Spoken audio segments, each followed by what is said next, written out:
So back in those days, all those tedious aspects of my job, especially as a project manager, going through the paperwork and the estimating and the change orders, and now hearing the same feedback from our clients through our testing, one of the big ones there was around that estimating.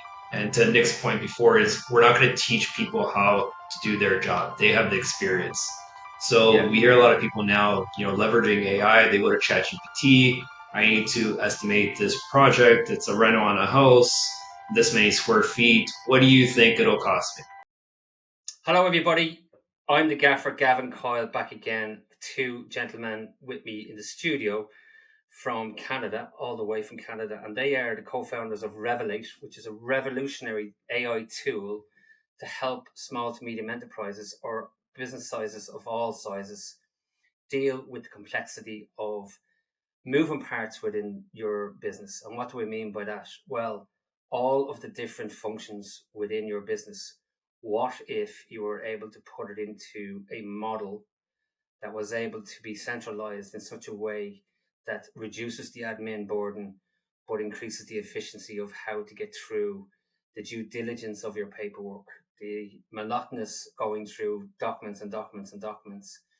And what about if it was a support function that became like a department of its own, and it was in a virtual space, a space that, could fit into your budget, add value so that your people can spend more time in the field dealing with the customer and dealing with hands-on issues as opposed to getting caught up with the day-to-day admin function. I'm not a salesperson for them, I promise you. We're not getting paid for this. But I love the tool, and I'm really looking forward to getting under the bonnet and seeing just how much of you know an impact these guys could make to a potential business. Nick and Agustino, welcome to I'm the Gaffer. It's great to have you. Nick, I'll take it for you first if you want to give us a breakdown of your own background, where you came from, and how the hell did you get to here today? Thank you for having me, Gavin, and having us. About 20 years ago now, um, even longer, um, I went into business development as a primary focus and study. But my whole life was spent working with family in the trades, different trades, plumbing, drywall, taping. Um, Never good at any of it.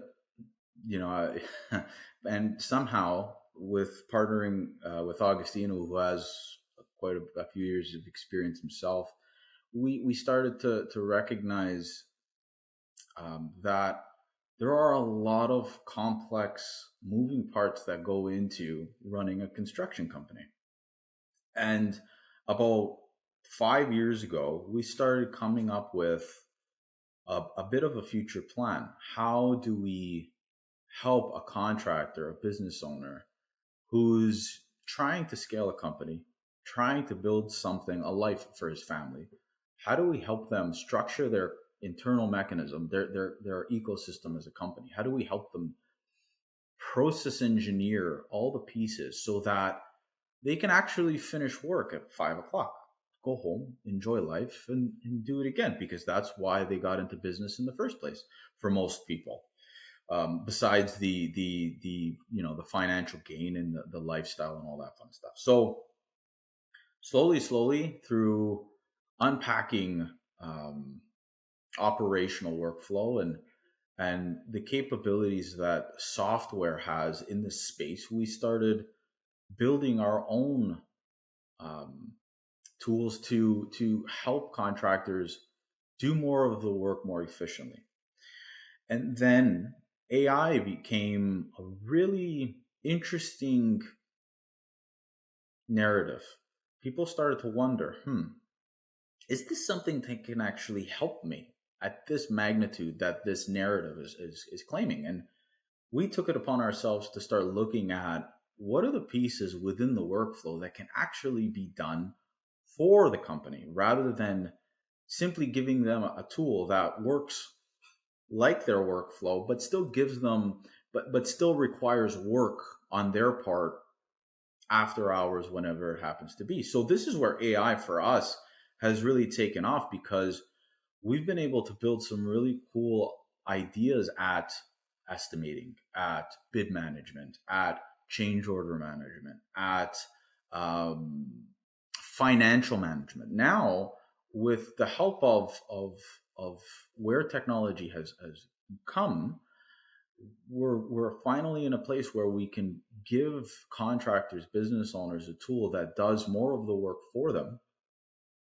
rather than giving them something they have to do the work in, and be able to offer it at a price that pays for what they use, rather than expecting them to pay for something they may or may not get 100% of the value of. Yeah, because I see a lot of that with the SaaS models, where their per user price brings it into a zone where they ended up with more modules than what they need, and then they have to onboard more and more users. So I'm taking it that you guys don't have that model. Is would be fair? Would that be fair to say? 1,000. So it's unlimited users and pay as you use. So we're going to give you the tool that helps you do what you need it to do, and you're going to pay for what you use. It's not a, we try to build to it's part of the reason why we also offer custom. So we have two lines of defense. We have our AI studio, which are these prefab models that help with estimating, that help with your financial management, that help with change order management, and so forth. But then we have our custom line, because we also understand that there are contractors out there that have a unique way of doing what they do, and they don't want to change that. So if once we understand that workflow, we can build a software that processes that workflow for them, so that they're not now spending months training their team. They're not spending months learning a new workflow that they've just spent 10, 15, 20 years developing, sometimes longer, and now changing, which what ends up happening a lot of times we've seen is, I've now subscribed to a platform that after 10, 15, 20 years of business learning one way, I've just had to spend the last 2 years learning another way. And now I can leave that, but it's hard because my team is happy with it. Even if they're not absolutely using it, they've learned on it, so I don't have to change again. What we're trying to do is anticipating that struggle of change, and giving them access to something that prevents them from changing. Just simplifies life the way that they were hoping whatever software they're using would do in the first place. So, Agustino, come on in here, because you look like a third wheel. Um, Don't let him fool you. He's the sales guy. I'm the technical guy. He's the guy that does all the talking. He just hasn't started yet. Take the floor, Agustino. Well, Give me the short version of what would I do if you walked into my construction cabin today and you wanted to change my life for the better in terms of your tool. yeah, man, great question. For starters, thanks for having us here.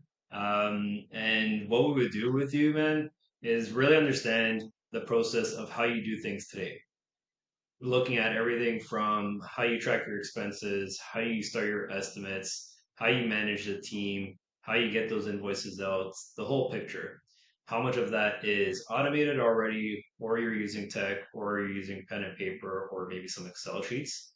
And we look at how can we now automate that into a system that is leveraged by AI, but also still gives you control over the output. So we understand that people still don't want to rely too much on AI, as they shouldn't today. Even in the future, AI probably will never be 100%. It's going to get really, really good, but you always want to have that human control point to it. So where we built out the AI in our models, whether that's on the custom line or with our AI studio and our agents, we're always giving that level of review, quality control, but more importantly, the way that we build the AI and train it is not to give you the hypothetical information. is to use your information, your database, your knowledge to give you the output so you can rely on that more heavily. Okay, So, so for example, simple thing like timesheets is a common issue. You can take you. What would you do with the timesheets if I was using a piece of software just to track the hours? yeah, for starters, the software to track the hours is a good start, right? So a lot of guys are still on paper and pen for, so if you're at that point, definitely getting digital, it's the way to go. Now, if you're on our software or not, now we could integrate with a lot of aspects of the tech world there. If there's an API, then we're good with it. But Yeah, let's say you do have the timesheets, right? Getting guys to one submit that, and what you do with that information at that point, payroll is one, but there's so much data behind what goes into a timesheet. You yeah, have not only that person's time, you have the hours, you have the rates, your actual costs. So having that in that ecosystem with your estimates, your expenses, you can now get live job costing rates before that goes to your accountant, before that goes to your project yeah, manager, before your quarterly reviews. You yeah. have that information up to the minute. So leveraging that data within your software, giving you real time feedback is almost priceless at that point. So you could actually make smart decisions going forward in your projects. So, have you any figures in terms of the manual, historical way of doing stuff to, oh my God, my life has changed because I've met Agustino and Nick? Typically What sort of, speaking, Sorry, Gavin, I what missed we've the first seen. part of the question. I got the last part. Okay, go ahead. what sort of a percentage of efficiency have you proved out in your case study in your models? Give us some Oh my god, examples man. of give me some examples of how much of the fat reduction can you achieve? So I'll let you answer the percentage part, but I'll give you an example. So let's say on the expense management side, how many invoices, receipts are you getting from your team, from suppliers, some vendors, whether that's email, people are uploading it to your WhatsApp chat, you're inundated, right? Whether that's hundreds a week, hundreds a month, or thousands. You have all that information. You have to now open up that email, grab that invoice, upload it to your Google Drive, review it first, maybe double check with your project manager. Is this an acceptable charge or not? Send it to your accountant, send it to your QuickBooks, and all that. Now, maybe that takes 5 minutes, maybe that takes 20 minutes of your time across every invoice that's coming through. Well, what if our system could just monitor that inbox? Any invoice coming in, we automatically pull it into the system, have AI analyze that document for all those rates, categorize that into different expense categories, your office management, site material, equipment, and so on. Now have an approval process already in place, push that over, actually organize that underneath each project respectively, update your job costing, and then even send it over to your QuickBooks and accountant all instantaneously. Now, one thing to add to that, because remember, Gavin, we're process engineers at heart.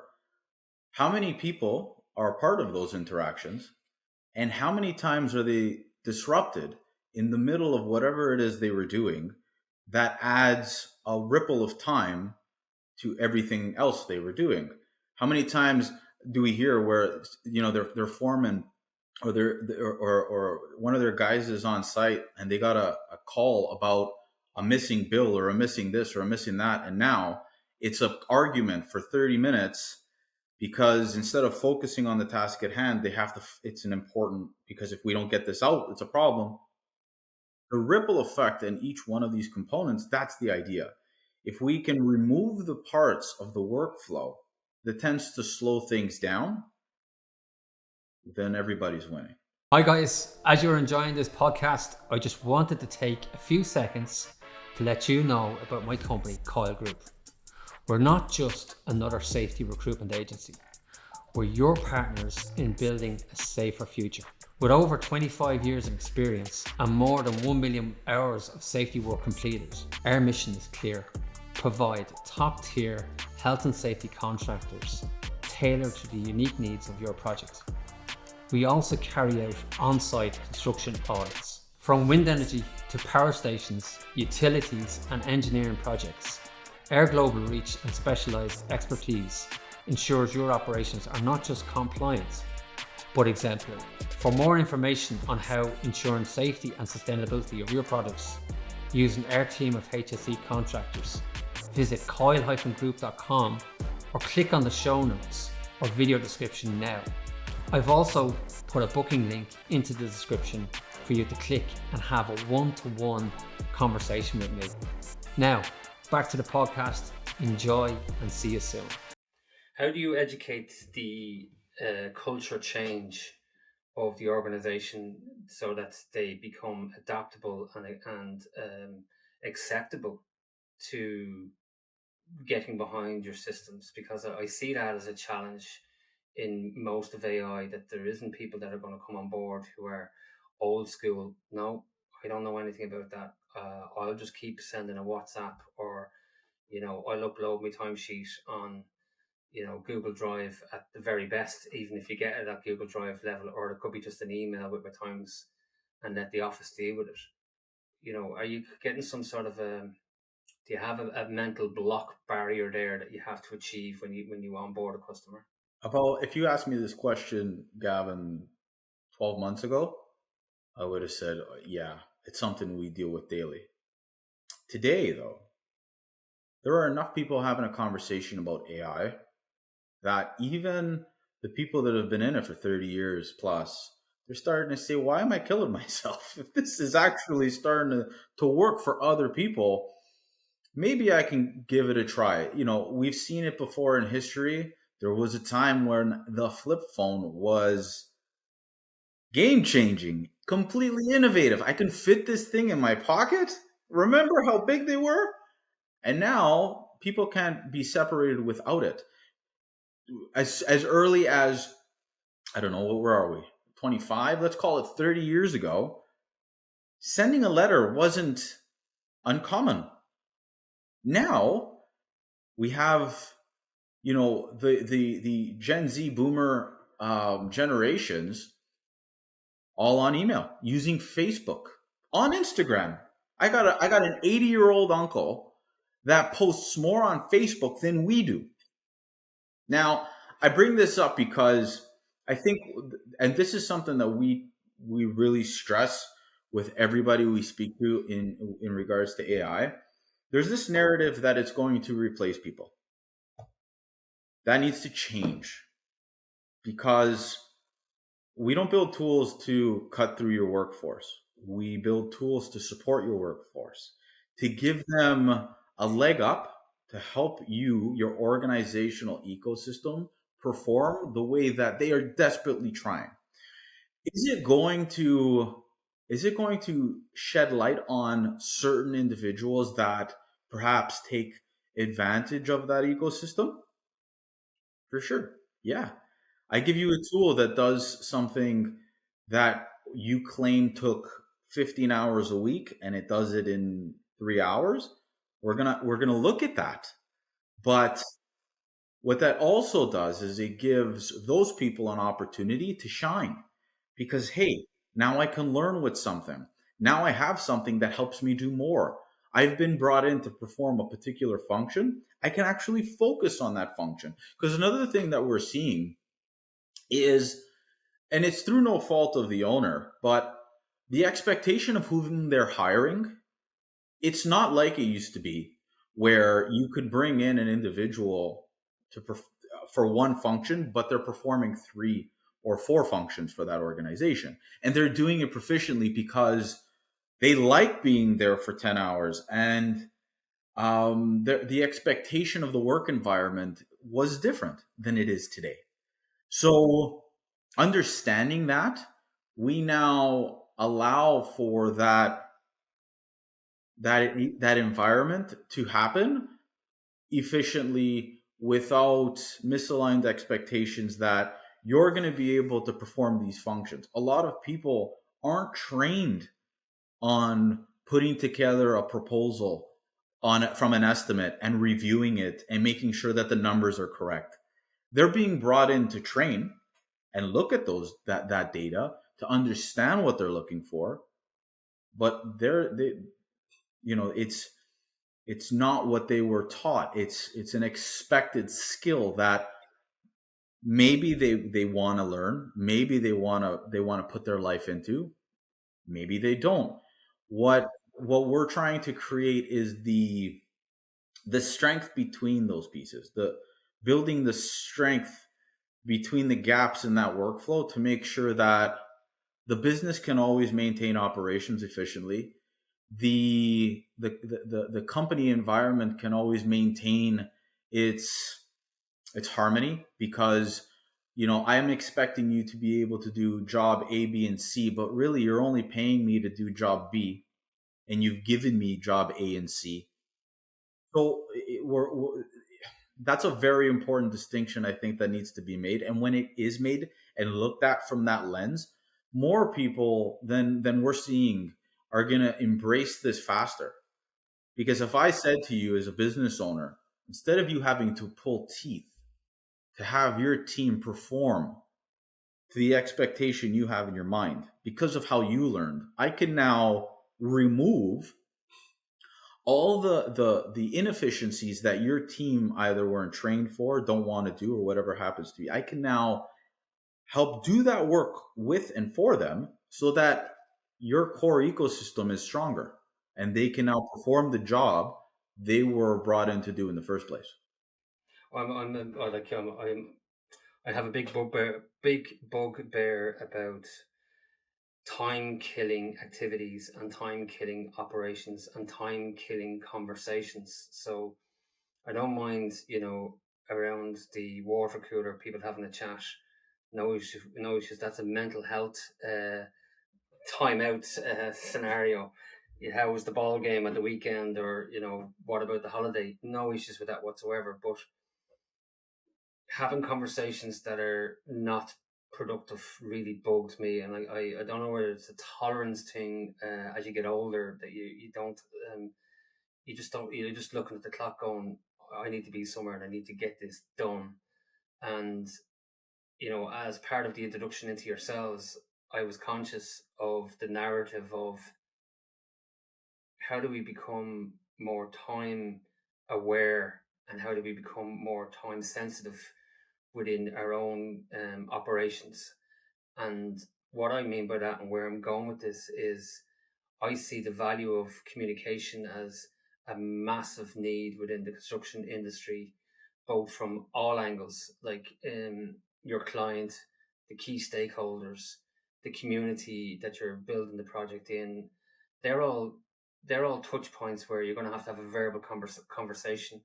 And unfortunately, I think we've dug enough of a hole for ourselves as an industry where we've become locked into a digital display screen called a laptop. And you go in and everybody's head is down. It's like being in an old sort of banking institution where everybody's just behind a desktop or a laptop. And we've become desensitized to having a open and invitive conversation with everybody, to be inclusive with everybody in a way that we learn more about each other, we learn more about the client, we learn more about our operations and how we can do things better by the very virtue of chat. And I think if people maybe look at AI and say to themselves, okay, how do we become more of, I'm not saying, chatting to the point of not getting the job done, but chatting to the point of talking about the product, the service, talking about the next moves, talking about the next project, talking about the task at hand, talking about, the improvements to be made in the organization. That's stuff that you need, that are touch points that can be back channeled into a corrective action model, which again can lead back into AI. Oh, that's a fantastic idea. Let's just put that into the AI channel and see, is there ways that we can improve the equipment, the people, the process, the systems, the organization. And I think if people maybe look at AI from that perspective, in my mind, and I'm an amateur in this, but we do use AI tools, and we have it's blown my mind in terms of the small changes we've made by using AI in our own business, to the point that we went back to our clients and offered those AI tools free to our clients and all of our people, because we see it as an open source learning system. And our clients have come back and went, "Where are you getting this information from?" And we were like, "We put together an AI team that have been tasked to do this." And they were like, can we sign up for this, and where can we get it? And it's free. We're not charging for this. And now there's a valued conversation with them that they're getting something back without having to have a barter system in place. And I'd be interested to see from yourselves, from your point of view, is there any innovation sort of outcomes or case studies that you can tell us about your product where now all of a sudden your client has had an inspiration of, wow, we can now do this other service or this other product as part of our overall service, because now we've better data that we can go back to our customers and go, wow, we didn't realize, but we've done 200 million hours with you guys, and it's been using that piece of equipment, but now we've realized that if we use this other piece of equipment, we can reduce those amount of hours, which is going to increase the time and obviously reduce the amount of spend for you as a customer. And I don't want to be putting words in your mouth, Agustino, but give us if there's any sort of antidotes, or Nick, I'm happy to hear them. You do the thing. Nick's better with the antidotes, but they don't always make sense, but I'm better with them. Right, I think that's exactly the point, man. When we're talking about how AI helps, it's from the standpoint of giving you back time for the important stuff, the communication, and doing something with that data to make a good business decision and a relationship decision with your clients. So we're going to take off those mundane tasks from your plate. So this way you can have better conversations with your team, better conversations with your clients. And then from the visibility standpoint of the data, well, you need to be tracking that data in order to be able to have those conversations and the visibility. So with some of our clients, they're tracking more data on the products that they're selling, the categories that they're selling in. So now if they could have that conversation where, I see that on the majority of your projects, you're using this type of product. Will it be better to transport it with this type of truck so you could actually save more on the material, more on the transportation costs? And let's go out of this facility because I've noticed that the majority of your projects are out in this region of town. So you can leverage our second facility that's closer and save on fuel costs, transportation, and so on. So it's all about starting to measure that data, track it. Now use AI to help you with analytics, and then you're still there as that human with the experience to make the best business decision for your clients. That's essentially, in short, how that ecosystem works. It also Do we need? gives, Sorry, Nick. Gavin, Sorry, go ahead, Nick. it also gives them access to speed, processing speed. So now a small company that genuinely wants to scale and doesn't have the infrastructure to pump out 50 quotes a month can, and they don't have to worry about that $250,000 of overhead to produce that kind of volume.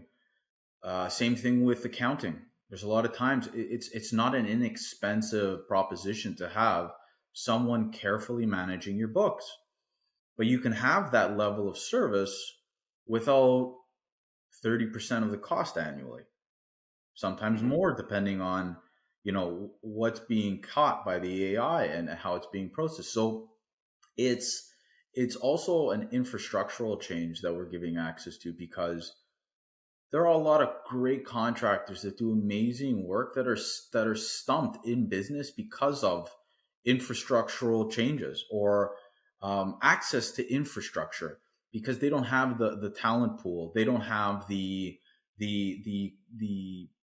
prosperous environment where they've been blessed with people that want to come in and help grow the company, or that have the skill to actually do those parts for them. So yeah, it's a lot about it's a lot of cool stuff there.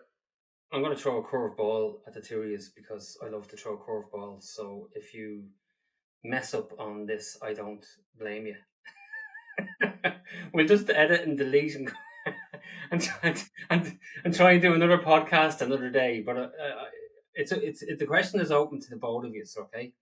And I'm being a little bit facetious here by asking you this question, and it might come across as slightly mean, and you can put me back in my box, but let's just go for it, okay? If you're so passionate and so confident about your ability to do this, why would you not do it as a model where you go in, make the savings for the company, and then take a share of the efficiency savings that you've made within the company on an ongoing basis? So, for example, the light bulb model of Philips, where we'll change all your light bulbs for free, but we want to take a percentage of the savings off your utility bill because of the model that we've implemented into your business. I see I you smiling, love the Nick. question. Do you want answers? Because I got an answer. I'll tell you what. You should be aligned. You should be aligned on this now. I'm sure that this was a discussion at the business plan stage at some stage. It's interesting you bring that up, because the original inception of Revalate did that. What we learned through the progression of that work was, one, everybody has a unique way that they've put their lifeblood into developing, because it makes them who they are in this industry. So when we went in to say, we understand your workflow and we are making recommendations to change this, that, and that, and now here's the result you can expect, so on and so forth, there was a reluctance to make that change.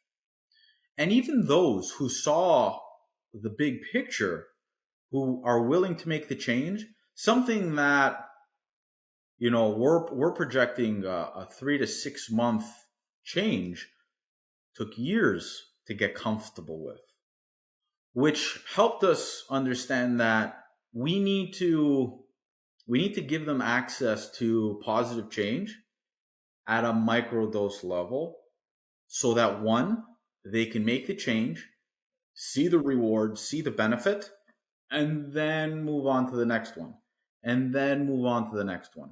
Because the model you're describing, Gavin, is saying, you've been doing this for 10 years. Good job. We're going to change 60% of it. And I need you to learn it in 6 months. Huh? I'm not doing that. Are you fucking crazy? Excuse my language. I'm sorry about that. Are you nuts? Like, I've been doing this for 10 years. You're telling me that you're going to come in here, tell me I got to run my business like this. And no, I'm not going to do that. Or yeah, I'll do that. And then it's the change is never truly implemented. There's a slide backwards towards progress.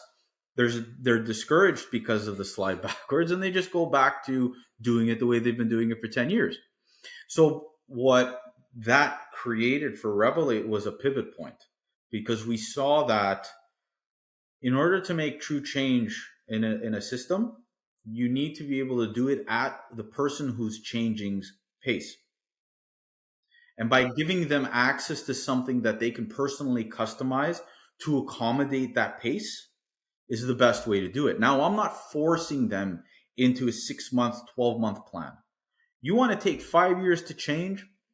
I get it. Change can be tough. Here's something to help you along the way. And when you have an idea about how you want this tool to work within that change curve, give us a call and we'll make the adjustment, and you're back to on the road towards that ultimate result that you've been looking for. We've thought about it many times, and it's part of the reason why we went the route that we did, Gavin, was because everybody has their idea of what it means to be in business. It's not our responsibility to tell them they're wrong. More importantly, we don't want to tell them they're wrong. Imagine telling a kid that, that just told you about their fantastic dream and saying, yeah, sorry, pal, it's shit. Try again. Come back to me with something else. Instead, what we're trying to do is say, hey, listen, it's going to be tough, but here's something that might make it a little bit easier. And if you have any ideas of how it can help you more, Send us, give us a call, and we'll work with you to make it a reality. So not only are you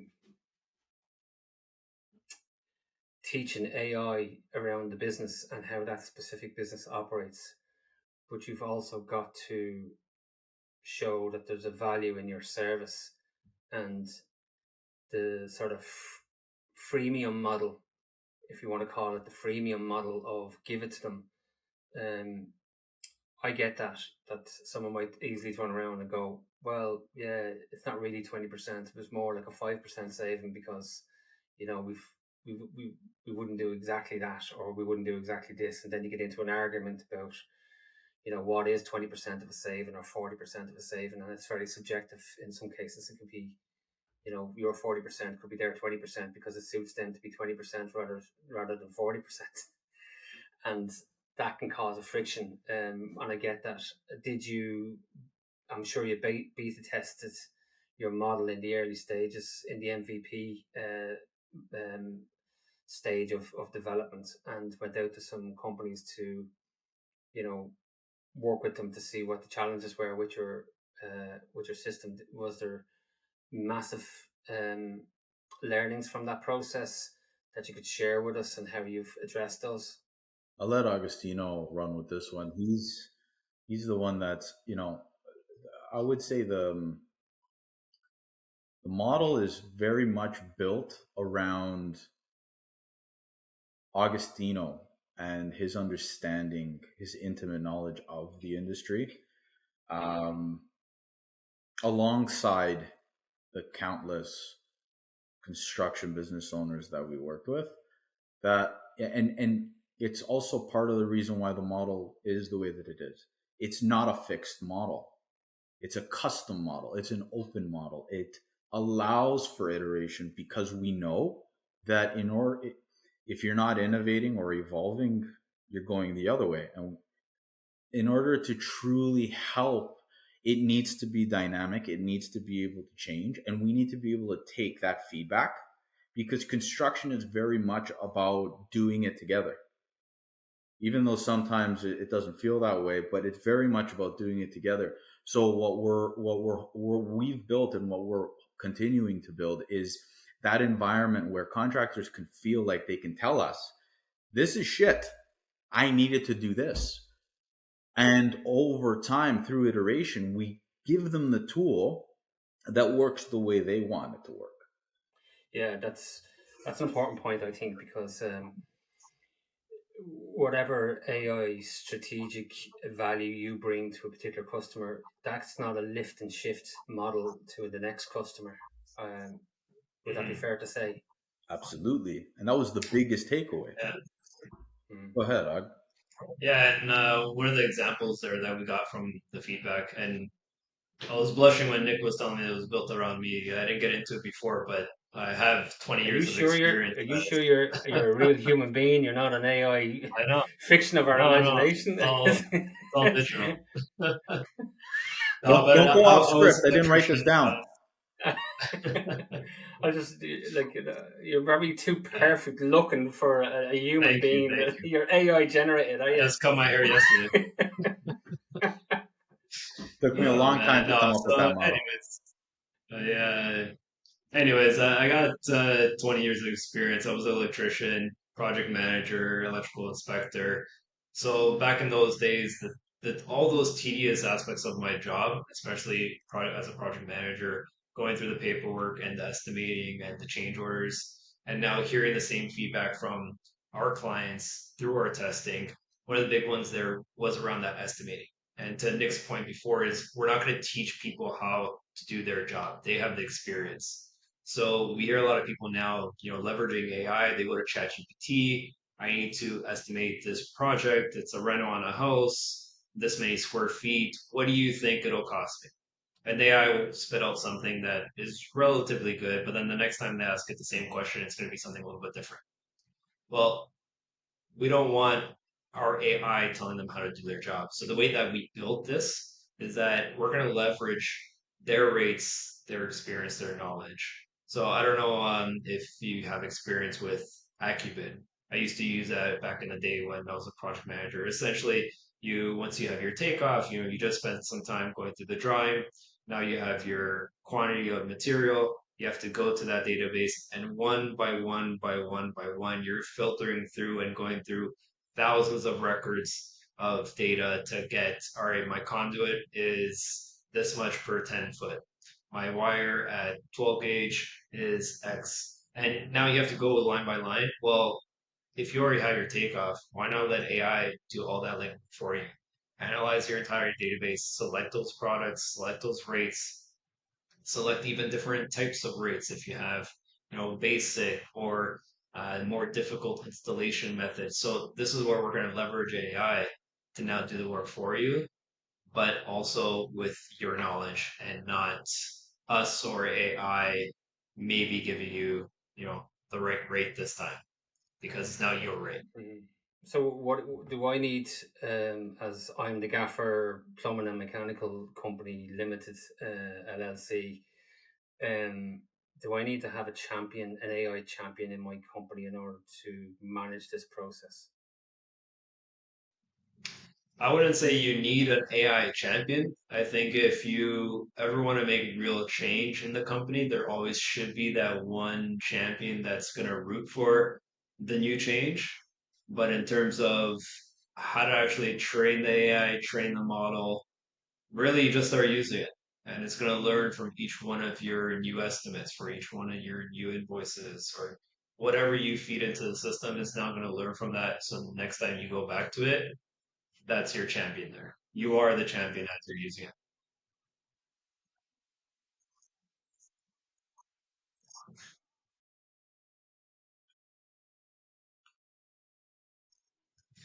The trauma, oh my goodness. If it's trauma, please I'll don't tell you sign up. what, Gavin, if he was on site for 6 months, it definitely would be trauma.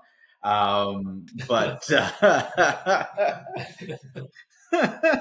Learning something new, there's always a learning curve, and especially when it's revolutionary, things are going to look a little different. So we always like to sit with our clients at least for, the first 30 minutes to walk them through it. If they need more, we're there, especially with the customization aspects of it, because we do tailor it to your workflow.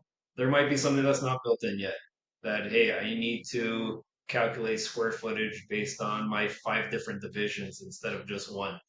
Great. Let's build that in for you. So it really depends on how much involvement you actually want, how much involvement and customization you need. But from there, learning curve on the actual platform is relatively quick. We don't have any month-long training periods and yeah, sign up to our course to use our platform type of deals.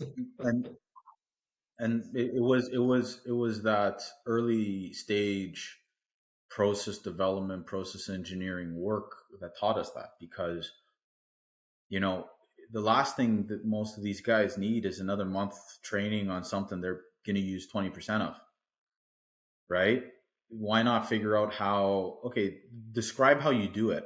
Okay, now that I know that you do it ABC, we're going to do the B and C. You just have to do the A. Doesn't change how you do the A. You just don't have to do the B and C anymore. So it's more of a getting used to doing less than getting used to have to doing different. Mm-hmm. Tell me, guys, before we wrap up, what the hell do you do in the downtime when you're not being geeky, looking at AI tools? Great question. Agustino, for yourself, maybe. Here's another curveball. I look at more AI tools. Here's a here's a curveball for you. Knowing what you know now, what would you do different in your life? Oh man, that's a great question. Knowing what I know now, I would probably start looking at new things sooner. I wasn't always the inquisitive type and uh, opening, let's say, expanding my knowledge in the past. That probably shifted when I was around 25, 27. I was more open to different experiences and learning new things and maybe grabbing a book and getting into a different industry and different topic. And each one of those small little decisions to learn a little bit more, listen to the Gavin podcast, or, some other piece of information that I could pull in pretty much got me to where we are today of, learning new things and being on this path of embracing new technology and innovating. If it wasn't for, if it wasn't for being more open, then I don't think I would have learned what I am now. No problem. Well said. Nick, for you, same question. I think it'd be understanding the value of time sooner. I think only in my, late 20s, early 30s did I really start looking at what I do with my time, where my time is spent, the value of that time, what time means when it's spent, and if it ever comes back. And that really, that happened when I started my family. And you are now responsible for more than just yourself. And you start asking these questions, and when you're younger, time doesn't mean anything. There's no value to it. There's no concept of spending time on value or creating value with your time, so that that whole concept. I think if I'd and that kind of also jumps into mentorship. If I had sought out individuals that have gone down the road we're on now much sooner, so that you can learn from their example, and perhaps because I have that now, and a lot of that conversation is spent on the value of time. They're 50, 60, 70 years old, and they're all looking backwards. Even if they've made the most of their time, they're at that point in life where all they can do is look back, because there might not be as much in front of them as there once was. So you get a extremely valuable look at how fast it can go and how precious every minute an hour is. Wow. Well done. Well said. And I feel old in that conversation, but anyway, I'll pass on that. Make better use of your time, Gavin. It ain't over yet. I'll tell you guys, I really enjoyed today's podcast. I thought it was brilliant. I take my hats off to both of you in terms of what you've achieved, and I hope that people will have an open mind to AI and how it can improve, even from small, something that might seem inconsequential to them at the moment. It could be something very simple that they could go, okay, let's have a try with AI just to try it out. I think even if we get somebody on the podcast that even thinks, that are listening today, that even thinks that one small step might be something that they might just step their toe in. I think you were the two guys that I would say, yeah, have a chat with Nick and Agustino, because the way you've explained it is in a way that I've tried to sort of tone down any sort of technical conversation about it, which it doesn't need to go technical. And I think you in the most part of this podcast, I think you've achieved that there is no real barrier here. There's as small as you want to go to as large as you want to go. And as Nick said earlier on, take small steps first, and then build your confidence, and then build your systematic approach towards a new culture with AI is probably the best in my mind from what I got out of the podcast. So hats off to Bodhi on that. If people want to get in touch with you guys, I'm sure you're open to a chat. How did they do it? What channels did they get you on? They have access to us at revalate.com. They can book a call one-on-one. They can look and touch and feel some of the ideas that we're putting out in the market. And they can get free trials to everything we have access to, so that, to your point, Gavin, if they want to dip their toe in, they have access to all of our available resources at a pace that's comfortable for them. Brilliant. So we'll put all the links in the show notes for anybody that wants to contact you. Guys, absolute pleasure. Thank you for your time and your energy and your passion. And who knows, maybe in the future you might come back on and give us the V2 of the company in terms of where it is at the moment. But for now, I wish you every success and thank you very much. Thanks for having us on. We look forward to that Likewise. B2 chat. All right, take care. Thanks for having us. Hello, gaffers. Hope you're enjoying the podcast. We love every one of the guests that we have, but in order to bring on more great guests, we'd love to build the channel with you. So hit the subscribe, hit the like button, and let's create a really great community where we bring in better and better guests for you to deliver great content and great pieces of information that you can take back into your business.